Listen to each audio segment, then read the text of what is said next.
No, I've got to think. I think that is really wrong, that, because it's a minor murder. It's not a minor. How can a murder be minor when it's taking someone's life? It's minor compared to some that you hear of. There's no minor murders. They're all major. Oh no. Anyway, thanks, Mark, for your ideas, Mark. But I'm sorry I don't agree with you. Sorry, Paul. Thanks for your ideas. All right, on to Mark, please. How do, Pete? Hello, Mark. How do? I was on a few minutes ago talking about charity records. I'd just like to know what you think. About charity records? Well, them not being allowed on the charts. You could visit Bradshaw's any time of the year to see our massive range of quality new and used cars, but today is a better time than any because it's your very last chance to get your hands on a new, low-finance Ford Fiesta from Bradshaw's. Finance starts from 2.5% APR 4.8 and is also available on a selected range of other fantastic Ford models. But do hurry, this offer, like all good things, must come to an end. You're better off at Bradshaw's! Bradshaw's, Marsh Lane, Preston. Phone 54083 for written details. But be quick. Lindo's the Jewellers of Ulverston invite you to view their superb range of wedding and engagement rings. Browse through their gold and silver jewellery department and see their fine selection of necklaces and bracelets and much more.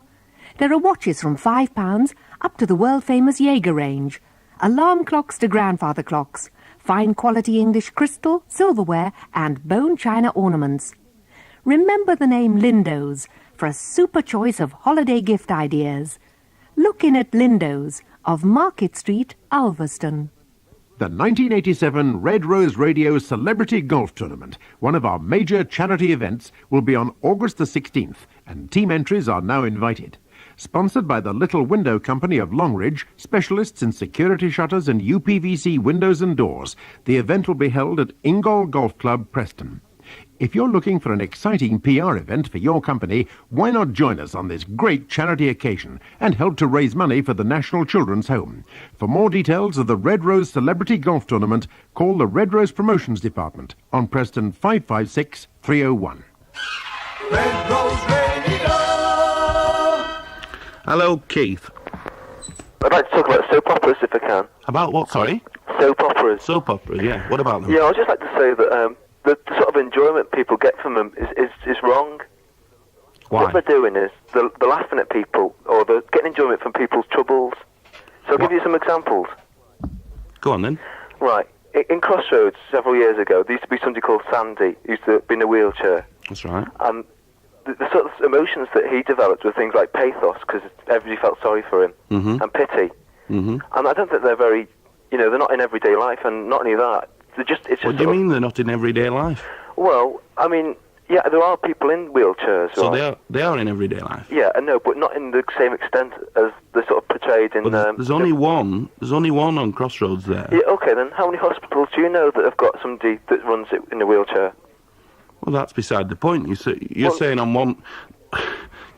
Carry on with what you were saying. Anyway, another example, Benny of Crossroads. Yeah. He's obviously in some way mentally retarded. Yeah.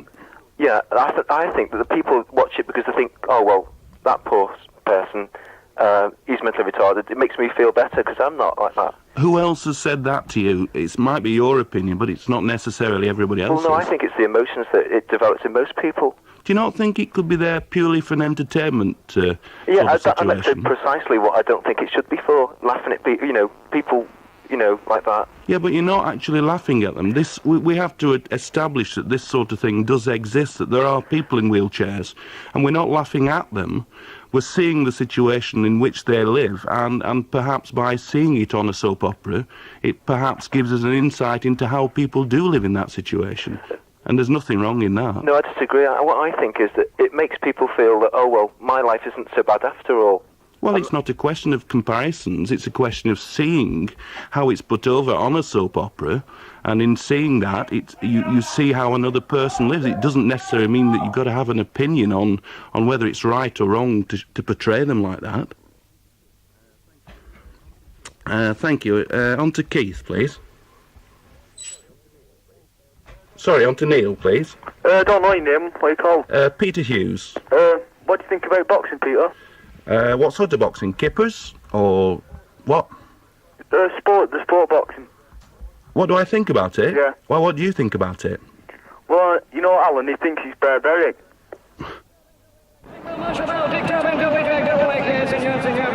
If you fancy a winner at Haydock Park, here's a tip you can rely on. Put your money on a Volkswagen from Rigby Turner. They'll offer you a generous part exchange allowance on your current car and always have a wide choice of new and used Volkswagens in stock.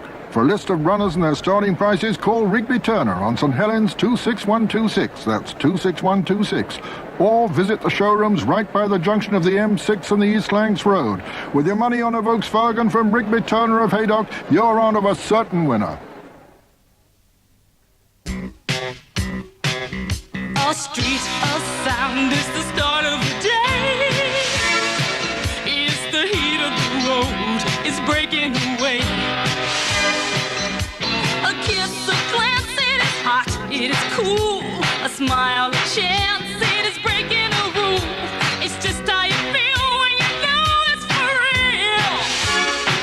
It's a hit, it's a Coca-Cola, is it? 24 hours a day, Red Rose Radio. Hello, Liam. Yeah, hello, Peter? Yes. Hi. Hi. I was on earlier. Yes, that's I right. can't differentiate, I'm sorry, between the invasion of privacy to someone's letterbox door or otherwise, of someone coming at your drive, opening your gate, pushing a letterbox, and invading your privacy by a leaflet, a newspaper, or a door-to-door salesman on double glazing. And I'm sorry, that is an invasion of my privacy, which I abhor, and Beswick abhors, but condones it by subscribing to his photograph in that advertising paper. Look, if you want to use my opinions, you talk to me. Oh, if you want to talk to Peter, back on to you, shut am up, I? mouth. You want to hear my opinions, you talk to me. Fully- Good night, cretin. I will not answer you. You can ring me later, or you can talk to Peter now about what you think and what he thinks. You want to talk about me, you talk to me. Make your mind up. Make your mind up. Yep, fine. Who are you going to talk to, Peter or me? I don't care which. Peter, all right. Right, leave me out of it. Fine, thank you. I am totally disagreeing with the invasion of privacy. In what way do you think there's an invasion of privacy? Because my dog goes, my baby wakes, my wife wakes up. Sunday mornings... Does the dog know the difference between somebody putting a leaflet through and the postman? Or does it not bark? Yes. Because the letterbox or the drive goes or the gate goes, you know, come on, we're all human beings. Our privacy is our home, our castle, whatever you want to call it. You're talking about a situation where you have the dog barking and the baby crying and an invasion of privacy. The same invasion of privacy will occur when the postman delivers your gas bill. Peter, uninvited. Do you invite the postman? Uninvited.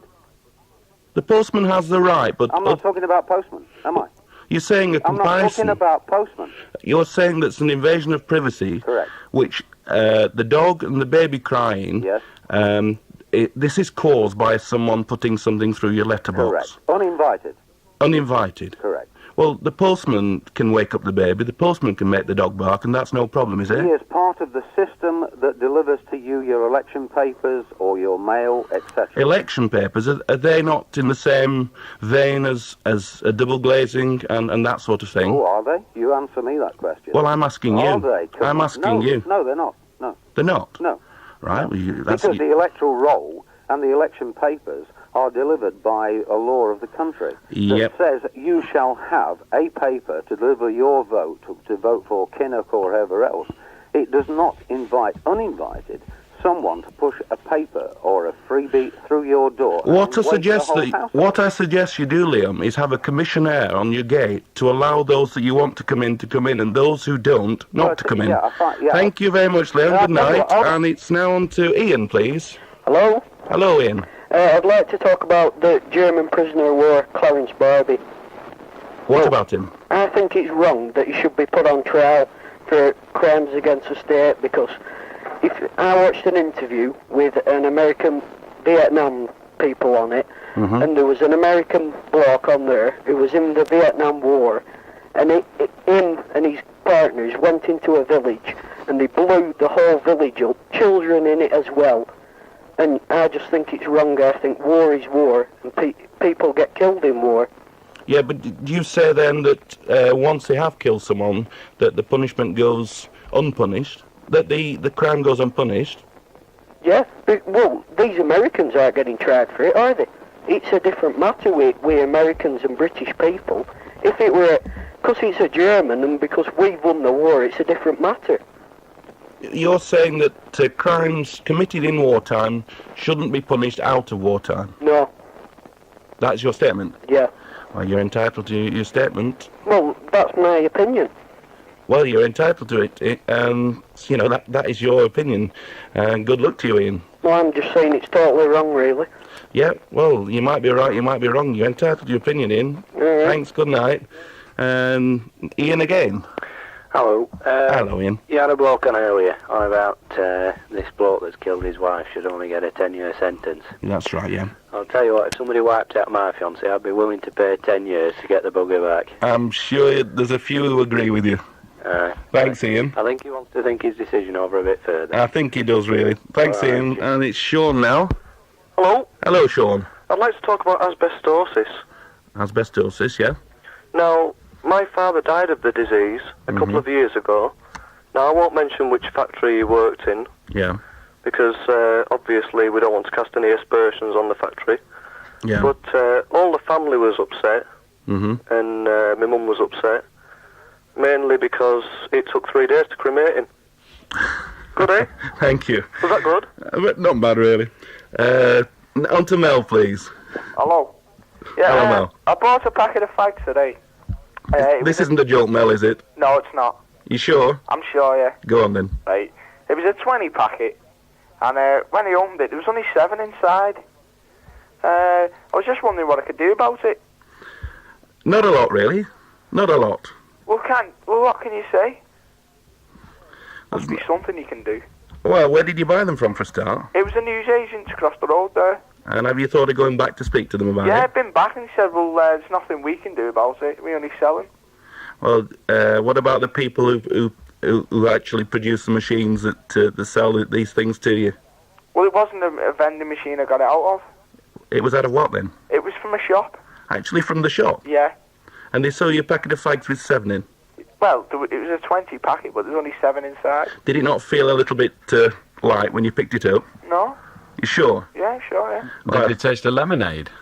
Pardon? Did they taste the lemonade? There might have been 7-Up cigarettes. Peter, you have done superbly. Well done. Congratulations. We enjoyed it. Yes, certainly enjoyed it. We've got a few more callers who want to talk to you, but we're going to jump a few lines and go to line 8. The reason I've interrupted is because you don't know that, because you can't work out what line we're going to. For our final caller, because he wants to talk about taxis. Oh. And get you on your own ground, because you did all right on mine. See what you like on yours. Hey, is it Andrew, Rod? Hello? Hello, Andrew. These taxis. Which taxis? Well, any taxis. Oh, we're talking generally, are we? Yeah, it's not just a specific area. I live in an area which always seems to me to have more accidents involving taxis than any other. Whereabouts do you live, Andrew? I'm in Liverpool. Yeah. Now, I'm sure this isn't, there's always going to be the defence that the ordinary driver is just as bad as any taxi driver. It's just the case that, as far as I'm concerned, that taxi drivers just don't really seem to care about others, and they'll pull out, indicate, slam on the brakes. And 9 times out of 10, I feel, and this is my own personal view, but I feel that they're the ones who cause the accidents.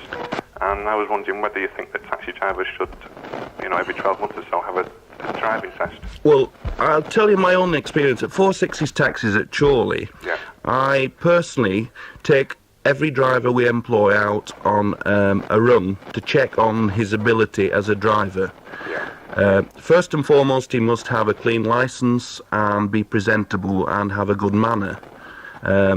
If all those points are in his favour, then I would take him on. So we have a special treatment for drivers to make sure that they are up to standard. And I guarantee my drivers are A1, and I hopefully think that, would suggest that all other drivers or all other companies would do exactly the same. Is it not a case that once they've got the licence, then their attitude tends to slip a little bit, and they think, I'll just make me money, I can't generalise. All I can say is about the way I conduct my business. I agree with you that being on the road as long as they are, they have obviously got to be up to a particular standard. But I don't agree with you that taxi drivers are a hazard on the road. I think taxi drivers generally come up to a very, very high standard. But that is fact, really, that they are to a high standard. They have to go through a strict medical examination, and they also have to, obviously, come under the scrutiny of their supervisors or their bosses. Do you do surveys as to where accidents occur in taxis, or is it just... Well, Liverpool, obviously, is a more hazardous area to drive than is an area like Chorley, where I operate. But obviously... Okay, I've got to interrupt, because right now it's news time. So thanks very much, Andrew. We'll be back after the news.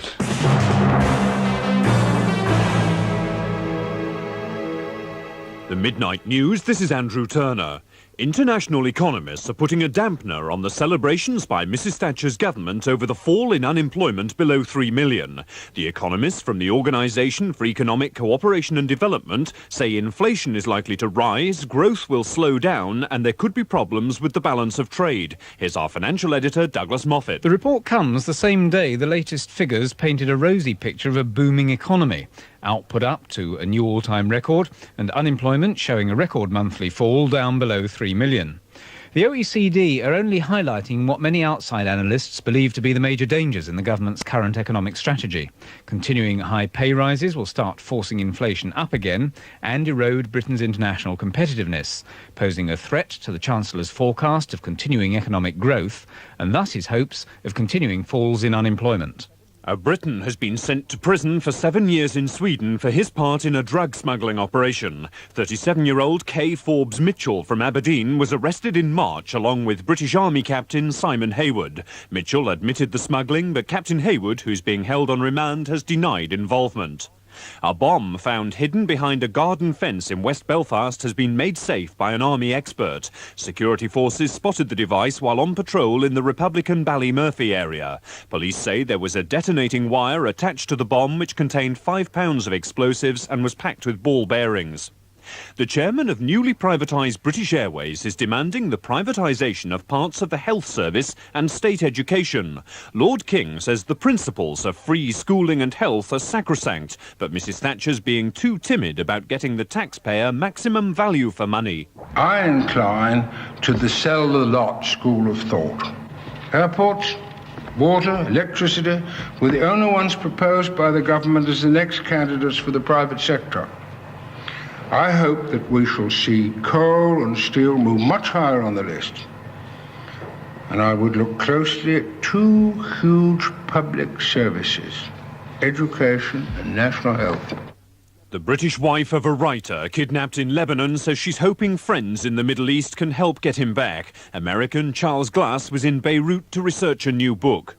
3 teenagers, including a 14-year-old girl, are being questioned by police in Cumbria about a shooting incident in which an 18-year-old died. The youngsters were believed to have been playing with a rifle which went off accidentally. The sound of silence has descended on Hollywood studios where a pay strike has gagged the Flintstones, Popeye and other favourite cartoon characters. Members of the Screen Actors Guild, who provide the voices for the funnies, say it's unfair that they're being asked to do 3 different voices a day for just 1 fee. The strike has brought some unusual characters out onto the picket line. Barney, this ain't very good, is it? However, if we win, it'll be yabba-jabba-doo time. Independent Radio News. Hello, Sally Moon here, asking you to join me at Savoy Garage Blackburn for Sally on Saturday this weekend. We'll be helping them to celebrate the launch of the brand new Peugeot 309 GTI. So there'll be lots of goodies to give away, and for everyone who buys a new car on the day, they'll get a 14-inch colour TV too. The roadshow will be there between 11 and 4, and I'll be live between 12 and 2. And that's not all. If you come and see us on the day, you'll be helping the Telegraph scanner appeal too. All we ask is a donation on the door. So that's this Saturday from Savoy Garage, Whalley New Road in Blackburn. Ring him if you dare. Allan Beswick, the Late Night Show. And welcome to Friday, 4 minutes past midnight. The telephone number if you wish to join us. Indeed, it is the same if you don't wish to join us. Preston 561,000. Red rose. Well, Peter, you did extremely well. Congratulations. Thanks very much, Alan. Did you enjoy it? Yes, certainly. It's an experience, second to none. I'm astounded. You weren't at all nervous. You're less nervous than me. I do it every flaming night. Well, I think perhaps I could say anything and I wouldn't get the sack, but you would. So that's probably why. Yeah, but I come round and put your taxi windows in. Hey, I don't care. I can slash tyres like the next man. But you've had a good time. I've enjoyed it very much. Was it worth 180 quid? 160. It was. Was it worth 180? Because if it was, give us another 20. Give us another 20. Yeah. Hey, your man's got to eat. I enjoyed it. It was a twofold thing. First and foremost, the Heartbeat Appeal, which is a very good cause. Yeah. Well, half went to that and half to the National Children's Home. Yeah, so well, it's two charities. It's obviously for a very good charity. Yeah. The experience, seeing what happens at Red Rose, and also a little bit of promotion for my company at 460s at Chorley. A little bit? You've had about £9,000 worth of advertising for crying. A little bit, he says. Go on, Bennett. I hope I get free taxis for life now. You certainly can. Mind you, I don't go to Chorley much. I'm going to Chorley soon. I'm going to open Charo Kitchens in Chorley. You might be able to tell. Where is it? Livesey Street. Yeah, we know it. We'll put the Rolls Royce on for you. We have a Rolls Royce for weddings. Rolls Royce. Have you really got a Rolls Royce? For weddings, we use it and for executive work. You could lend me that. I could pick women up in that, couldn't I? I'd be all right with that. You certainly could. Is it Caribbean blue? Caribbean blue? It's perfect. Can't be doing. You don't want a blue one, do you? Run them after a white one. Eh? You turn them down if they're any other colour than white. Caribbean blue Rolls Royce, eh? Well, it's there at your disposal if you want. And do you drive that about like? Is that your? Have you come in tonight? No, I've come in the ordinary Jetta tonight. Well, whose was that I bumped into? Somebody's going to be upset. Right then. Well, Pete, well done. Thanks again, Alan. Cheers. Thank you. Bye. And if you want to talk to Pete in person, then of course you can get in touch with 46 Taxis. Is that right? 46 Taxis. 46 Taxis in Chorley. Pete Hughes, proprietor extraordinaire. Away on an Avalon holiday. We'll all have fun lying in the sun on an Avalon holiday. Luxury coach travel and Avalon go hand in hand. When it comes to Paris, and on the 26th of June for 3 superb days, it's just £65, including local pickup points, cross-channel ferry and top accommodation. Can you afford not to travel Avalon? Ring Bolton 398 788 to book your holiday. 398 788 to book your holiday. Come to Pepper Lane Chippy soon. We're never closed, because we're always peeling taters, fishing for the freshest fish in town, or baking a selection of mouth-watering pizzas. Visit the Pepper Lane Chippy in Pepper Lane off the main Preston Road, Standish near Wigan. Which reminds me, fee, fi, fo, fum, Pepper Lane Chippy, here I come. Rotters, the Northwest's only big night out. Every Friday and Saturday from 9 p.m. till 2 a.m. Enjoy the time of your life with the best in music at Rotters. The best in hen party nights at Rotters. With 4 bars, 4 dance floors and a better party night atmosphere. Check out Rotters, Oxford Street, Manchester, this Friday or Saturday. Rotters, fun galore and a whole lot more. It's bigger, it's better, it's Rotters. Ring Manchester 236 4934. Manchester 236 4934. Rotters. Please listen to my ditty. It may not be very witty, nor even slightly funny, but it will help save you money. For me, from cradle to grave, I aim to shop and save. I buy out I need, for next to nought indeed. There's meat and veg and cheese and pigs and booze and clothes and cards and sweets and pigs and pet food and household things. So shop and save a load down Blackpool's Waterloo Road, in the market they call New, and Overt Road, the M2. Thank you. Poetry in prices, from the New Market and M2 Market. It's the place to come, where shopping can be fun. The Newmarket Waterloo Road. And there's the late night show. I'll do John.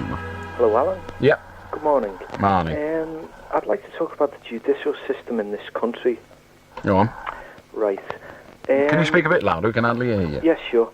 What happens is, I think the birth should be brought back in this country because, and I'll make a small point about this, my uncle used to live in the Isle of Man, and for some reason he got on with the bad crowd, and he was given the birch at one time in his life, and he said, I've heard him say, he'd never do that again. Now I think this should be brought back for punishment for offenders like football hooligans and minor crime. Why? It's barbaric. I know it's barbaric. And So you can give us one example of people that have been prevented from a life of crime, as he so dramatically likes to put it, by being birched the once. But of course, for every one of those, there are dozens of those that it made no difference to at all. I was caned a number of times at school. If it had been caned once, I could have agreed with you. Unfortunately, I was caned 6 or 7 times. I know, I've been caned. And it made absolutely no difference to me. I carried on doing what I was doing. I tried not to get caught as often. Birch is a different matter, though. I don't think it is a different matter. Who is to say that if your... Did you say it was your uncle? Yes. Who is to say that if your uncle wasn't arrested and charged with the crime and given the short, sharp shock treatment or given 300 hours community service or what have you, that it would not have had the same effect on him? No one can say. That's conjecture. He can say, but he's not telling the truth because he doesn't know. Well, yeah, he only committed a minor offence. Well, indeed, he only committed a minor offence, and one wonders whether savage punishments for minor offences is what you want, but that still takes us no further forward. Whatever the offence was, who is to say that any punishment would not have deterred him from committing that similar offence in the future? Well, there's nothing to say that. Well, indeed, I agree with you that there is nothing to say that, but until you can say that, until you can say that only the birch would have provided the results that it provided and no other punishment, then you're not arguing for the birch, you're arguing for punishment, not a particular style of punishment. I'm totally against capital and corporal Well, we're not punishment. talking... Well, you can't be totally against corporal punishment whilst putting an argument in favour of it. But also with this... Totally means absolutely. No bit of you is not. You're saying capital punishment is wrong, I accept that. You're saying corporal punishment is right, so you can't be against it. Also, there should be... well, are you against corporal punishment or not? Not totally, but you said totally. You said, I am totally against. Did you mean I'm totally only a bit? I apologise. You apologise? Yeah. Apologies are no good to me, pal. You've got to get it right. How do, Joseph? How do, Alan? Yeah. I'd like to talk about an incident that happened to me with the police. Go on. Well, not so much with the police, but the police were involved. I was on the road in my car. I was going across a set of traffic lights, and a lady was turning right in the other direction, and she went straight into the side of me and crumpled all my front end in. And she got out and said that I'd gone through on the red light, and I'd gone through on green, but she just said this. So when the police came and they sorted it out, they took her side of the story. She asked for a witness, and the person that she got, I'd never seen them about at the time, and she said as well that I went through on red, and I didn't. So I'm now waiting. I was told that I'd get a court summons, and I'm still waiting to hear from it. But the police have took her side of the story. What can I do when I'm not done nothing wrong? The simple answer is you're probably wisest to plead guilty. It sounds like it's all stacked against you.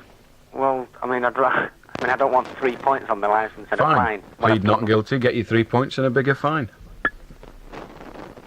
Well, is there nothing The magistrates weren't there. They were going to make a decision on the basis of the evidence. There are two people, one an alleged independent witness saying that you did it in accordance with that other person's description. So what's the independent witness got to gain? What's in it for him or her? I think you said it was a woman, the other person. A woman, yeah. What's in it for her? Absolutely nothing. So why is she lying? No, well, I'm sure that Why is she lying was the question. Why is she lying? I know not. Well, the magistrate's going to ask you. I'd ask you if I was the magistrate. I'd say, why are you saying that woman's lying? They don't know each other, that she's an independent witness. Why is she lying? Well, I hadn't seen the woman about... Would you like to answer the question? Why is she lying?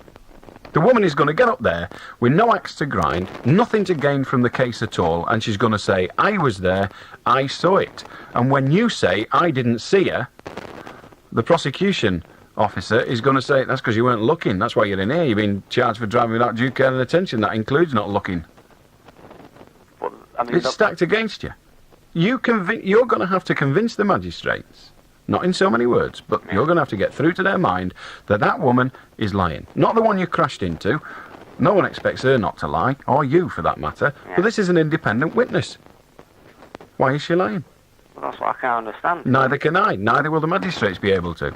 But if you go in there kicking up the stuff that's good for the roses, well, they're not going to be too happy. The witness, the lady, didn't come over.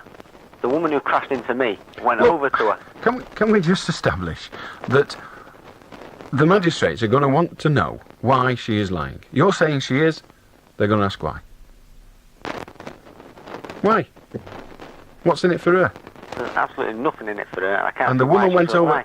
So I don't know why she's saying it. It's interesting also that you say that the driver of the other car, the woman, went over to this person that you say wasn't there. I didn't see her there. You saw the woman go over to her. What'd you do? Pull it out of her pocket? I'm going over there to take this woman out of my pocket. No. Well, there you are. She was in the boot all the time. Where was she?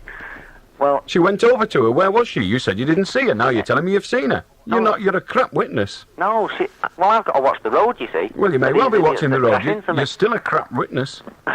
Well, it's not good coming up with fly answers to the magistrate. I've got to watch the road. This was a pity you weren't doing.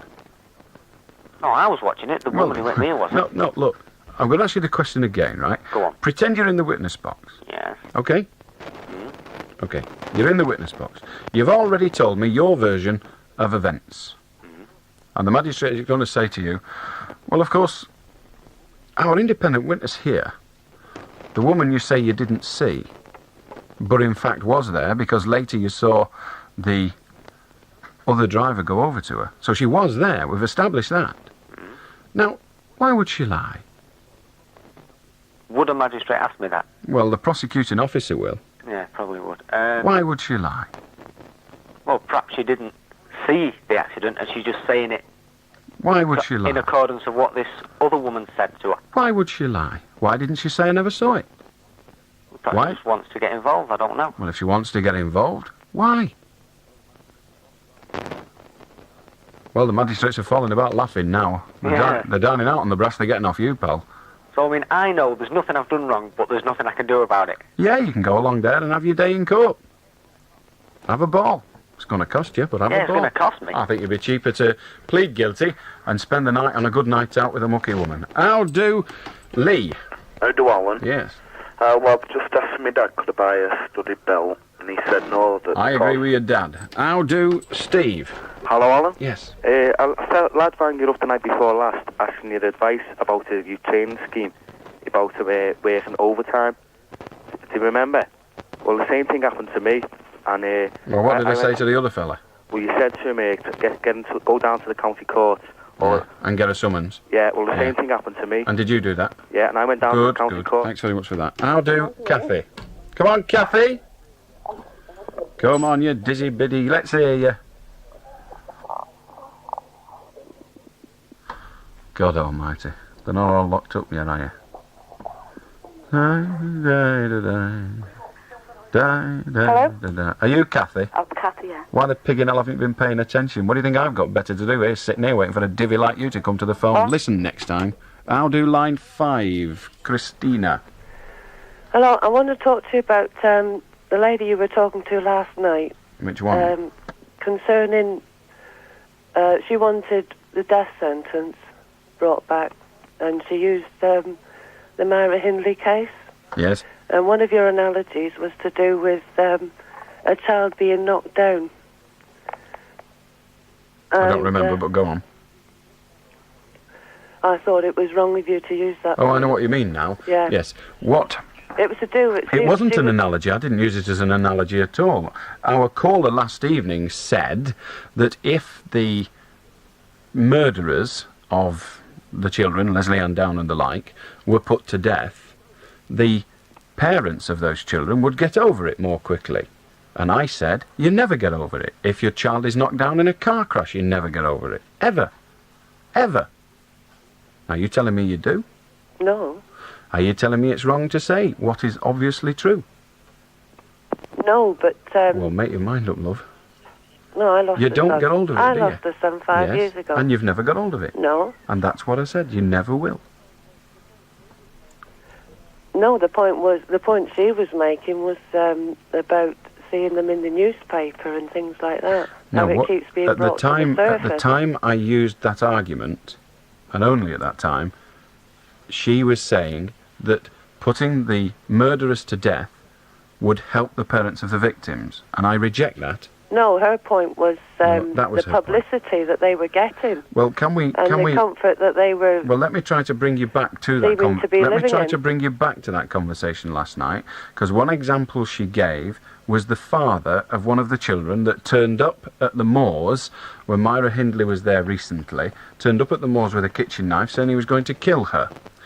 Now, I feel sure that when he set out with that kitchen knife, he knew damn well he wouldn't be allowed to, given that she was surrounded by policemen, so he could have only been doing it for some other reason. What do you think that reason was? Revenge, obviously. Well, As he you said it. no, he said revenge. Yeah. But of course he could have been doing something else, couldn't he? What he could have been doing, and what I believe he was doing, was getting publicity. Adverse publicity for Myra Hindley to make damn sure she was never released. In other words, he was seeking publicity, and got that publicity. So don't tell me that they can't live with the publicity. Some of them actually go out to seek it. Now, they may well suffer great pain to seek it. They may well believe they're doing their children a great service, and they might be. But the fact is, it ain't the publicity they're frightened of, it's Myra Hindley coming out. So he was there seeking publicity. Oh, well, I wasn't ringing you about that anyway. Well, if you're going to talk about a conversation we had last night, it's no good taking something out of context and being critical about it. We have to examine the context. The context it was in was me saying that it doesn't matter what you do to the murderer, if you have lost a child, by whatever process, you never, ever forget it. You never, ever get over it. No, but that's it. I know a family who lost a child 36 years ago. They've not got over it. I don't expect they would. I know they won't. Okay. That was all I said. How do, Guy? Hello, Alan? Yes. I'd like to speak about multinational companies, please. Go on. I think it's wrong that organisations who obviously have so much power have so little public accountability. Well, how much power do they actually have? They've quite a lot of power. Well, tell us about it. Well, especially in the third world, I'm thinking. Tell us about it. Buying up rainforests, chopping them down. What do you mean by power? Just because they're an international company, in actual fact, they don't buy the wood off anyone other than the people that chop it down. They buy it from the people of that country. The people of that country are the ones chopping the trees down. No, they buy the land. They don't buy the land. They sometimes do. All right, But they sometimes do. They're having power when they buy the But land. the trees would come down anyway. If the world decides it needs wood, the trees will come down. Someone will chop them down. It just so happens that you need an international company to get that wood from the place where it grows to the place where it's required. But they're not always chopping it down for the wood, are they? Well, what else are they chopping it down for? So to turn it into agricultural land. Well, these third world countries, as you describe them, are frequently those same countries that are getting food help from abroad. And one of the things we constantly hear on this programme, and indeed many other programmes, is that we shouldn't be giving them just money, we should be giving them seeds. Yes, but it's to turn it into land for cattle, to make hamburgers for... Well, it really doesn't matter as long as they can get some revenue. The country will be able to buy food. But it's very short term, isn't it? 5 years or whatever. How long term do you want it to be? Well, the land's useless after that. The Well, first of all, it isn't and they're moved out in 10 it years. isn't totally useless, and there are other things the multinational companies and other companies could do, but it isn't the multinational companies that are screwing up, it's the governments that are letting them screw up. Don't blame the multinational companies I just think because... I think the governments are powerless in the face of the multinational companies. They're not powerless. They can say you're not coming in. They can't. They're looking in the short term, aren't they? They're faced with the multinational companies. Are you suggesting that we, instead of saying to the country who controls it, instead of saying to them, look, you're getting this wrong, you really oughtn't to be taking this, that we should say to the, what you describe as multinational country, we should be saying to the company, we should be saying to them, look, don't make any profit this year, it's unfair. Yeah, I think they should have the long-term interest at heart. Whose long-term interest? The country's long-term interest. Why? Rather than the multinational's interest. A private company is only interested in itself. It only has that obligation. If the country doesn't give a damn about tomorrow, why should some hamburger company? Why doesn't the country use the land for its own good? Well, why shouldn't it? I don't know why the country doesn't. You're telling me it's because of the multinationals. Yeah, I'm telling you garbage. It can offer them short-term profits. But you seem to be saying that these countries are perfectly stupid. Are they? I think they are. I think they're manipulated by multinational companies, yeah. Well, do you think if the multinationals didn't manipulate them, somebody else wouldn't? You see, these countries, these third world countries that you're talking about, need to get money from somewhere, yes? Yes. Now, we know for truth that no other government's going to give them money. They might bomb them, but no other government is going to give them money. They might buy them a few guns, give them a handful of grain, but they won't give them any money. No. The world community says they need money. If it's not a multinational company, by definition, it can't give them money, because it can't go from one country to other. If it's, some British company or some American company, if it hasn't got a multinational concept beyond its own boundaries, in other words, then it can't give them money. And as soon as it gets a multinational concept, you're a guinea. Yes, so who's going to give them the money? Who's going to stop these people? Who's going to feed them? Who's going to clothe them? Where's it going to all happen? No one's going to give them money. The governments won't give them money, and the companies, you say, shouldn't exist to give them money. Well, I think they're exploiting. Exploiting the situation. Of course, they're exploiting the situation. When you open a hamburger stall on the market, you're exploiting the situation that the people on the market might want to buy hamburgers. When I sit at this microphone, I'm exploiting the situation that there are homeless people that can't get to sleep at night. We're all exploiting the situation. Do you wear cotton clothing? Yes, I work on. Do you drink coffee? Yes, I do. Where's your coffee from that you drink? That's Where's the coffee from that you drink? From the third world. Where? Tell me where the coffee's from. Brazil. Brazil. It's a ripper. Yeah, but the only coffee you can drink in this world that is socially acceptable is Nicaraguan. So from now on, drink Nicaraguan coffee. If you want to know where you can get it, I'll tell you. The Coffee Exchange, which is Exchange Coffee House, which is in a street opposite the Cathedral in Blackburn. Nicaraguan coffee. I don't drink it. I drink third world coffee too. Rip off. Yes. Multinational companies. So the only way you'll stop the multinational companies doing what you think they're doing wrong is stop buying their products. It's the only way. So put your money where your mouth is, or keep it shut. Okay, I'll get off to Blackburn. So. Good. I'll do line 7, Imran. Yeah, hello, You're not Alan. Imran Khan, are you? Yeah, it is actually. Is it? Well, I'm not talking to you. You're not the bowler, are you? No, I'm not. Mauling you made today. Eh? Did you watch it today? No, I don't like cricket. You don't like cricket? I don't like cricket. With a name like Imran Khan? But it wasn't my fault. I was born with it. I don't care, mate.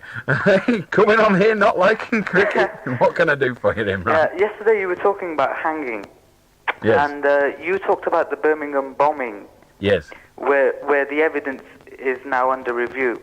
Yes. Well, the point I'd like to make is, if a jury has the option whereby they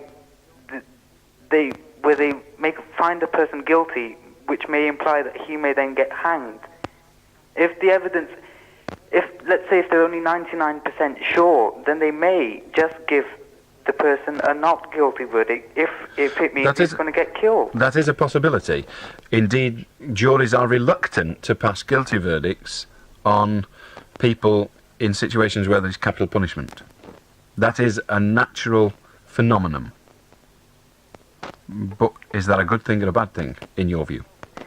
It's a good thing, and I think it helps put forward a case for hanging, because that then means that accidents are less likely to happen. So a person who is perhaps not guilty... I would agree with you that it would diminish the chances of mistaken verdicts, but of course, mistaken verdicts generally, I put to you, are not as a result of misinterpretation of the evidence presented by the jury, but that the evidence presented was tarnished.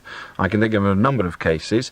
The Birmingham bombings, that evidence has been tarnished since by new knowledge, to be honest. Mm-hmm. There's a guy who was not done for murder but manslaughter called Noel Fellows, who was convicted on evidence that was, in my view, dubious, but it was presented as if it was perfect evidence. There was other evidence that was accidentally or otherwise suppressed by the police force at the time, and so that man was convicted erroneously, but the evidence pointed towards him. It's just that other evidence wasn't presented. The police fiddled it, according to Noel Fellows.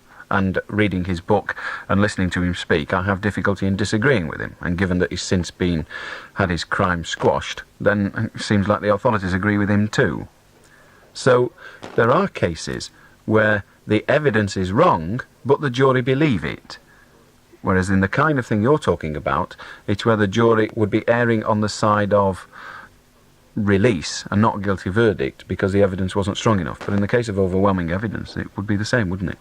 Yes, but the points you've made, surely the defendant, it's up to him to present a full a case as possible. No, that is wrong. It's not up to the defendant to do anything. The defendant can sit there and say, I've got nothing to say. It is up to the prosecution to present all the evidence, and I mean all the evidence, not just the evidence that suits them, but it is up to the prosecution to produce the evidence, and that evidence has got to be sufficient to convict beyond reasonable doubt. The defence has no obligations at all. Yeah, but if then the prosecution isn't presenting all of the evidence, then there's something seriously wrong with our law. No, there's nothing wrong. Well, I'll rephrase that. That is not what is wrong with our law. There are other things wrong with our law, but that is not wrong with our law. What is wrong is that some of our law officers are wrong. In that case, there was very definitely a decision made by the police. The police decided who was guilty, and this happens often.